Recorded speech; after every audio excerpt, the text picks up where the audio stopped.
this is, what I told Bill as well. So he's a male Gen Xer extrovert. And that's important because I am a millennial woman introvert. So while philosophically we're very aligned on the type of company that we want to build, how we go about it sometimes is quite different, right? So I'm a contemplator. I don't like to think out loud all the time. I'm unlikely to, I like to say debate is his love language, and open-mindedness is my superpower. And so, all sides of the same coin, both have their pitfalls. But I was worried, taking over for a beloved founder, how much autonomy will I really have? I mean, how is he really going to let go? Because he made a couple running starts at this before. And, it's just hard when you are kind of married to the adrenaline rush, as many, really motivated people are. So, yeah. So like I said, I didn't take the job until I knew exactly where the autonomy was and what his plan was to get me to full autonomy on what timeline. That's what I needed to know. I was not interested in being a, how did I word it to him? A kind of lieutenant, right? That is responsible for the results, but not the inputs that get you there, which is a really difficult spot to be in. Yeah. No, it's a horrible spot. And what's really interesting about this are just principles of good project management and people in the PMO role, right? Because oftentimes they don't have control on the inputs at the same level. So that's natural that you guys would be good at that. But that's pretty cool. And that was over, like you've been there almost 14 years, right? That's right. I think I just hit 13 this summer. So, so you're on your way.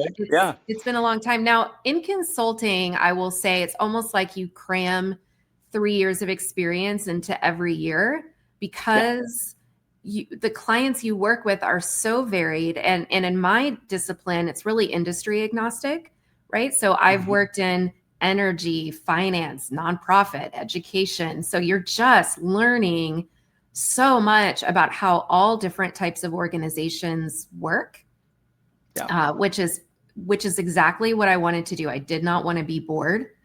That said, and this is what I tell new consultants all the time, you really have to get used to this pervasive, intrusive thought that maybe you suck at your job, right? That imposter syndrome, because the minute you feel like you got good at something, now the next year you're doing something bigger and different and more complex, right? So you just never stop, and it's hard.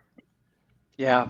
Now that's super intriguing. So in terms of Persimmon, how many consultants do you have, or how many folks do you have, and how are they structured in the organization? Yeah, so we oscillate between 20 and say 25 employees for the most part. Up to this point, that was a very intentional decision. I know most small businesses are scale. That's not really what we wanted. We wanted to stay at the size where we felt like we could do really meaningful work, treat our employees really, really well, not become the kind of consulting firm where you've got people flying somewhere on a Monday and staying till a Friday and never seeing their families, right? So we've stayed there really intentionally. But what that means is we have very few defined narrow roles. So we still operate in many ways like a startup where, for example, I have our principal consultant who's like our chief agilist, right? Agile being a approach to project management. And she also has marketing experience because that's where she did Agile, right? So this extremely talented woman not only consults with companies who are trying to build agility and teaches workshops and classes about that, she also runs a lot of our marketing, right? So, and that is just very typical where we figure out what people are good at and how much time they have, right, as the constraint.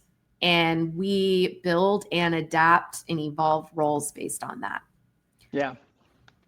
Yeah, it makes sense, right? Because you have that individual in the organization. You have to, you leverage them as much as Right. possible. If you don't have the client work, then it makes perfect sense. But there's a difference between the conscious decision that a portion of the time will be used for that versus when you've got an opening. So do you frame a percentage of the time? Like I know you actually work on clients as I well. do. Is that a constant for Persimmon where you're working Yeah. on clients as well as taking an internal job? That's right. And that is unique about, I think, working in a consulting firm and particularly a small consulting firm.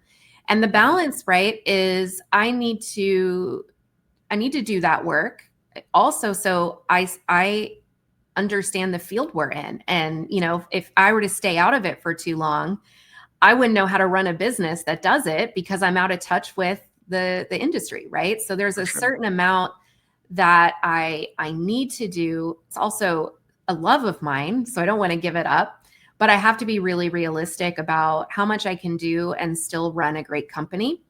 Yeah.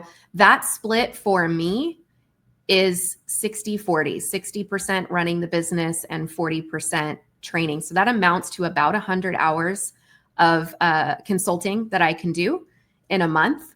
That drives what I charge because it's a scarce resource and, Yep. we have plenty of business. So, and then it also drives what I do versus what another consultant does.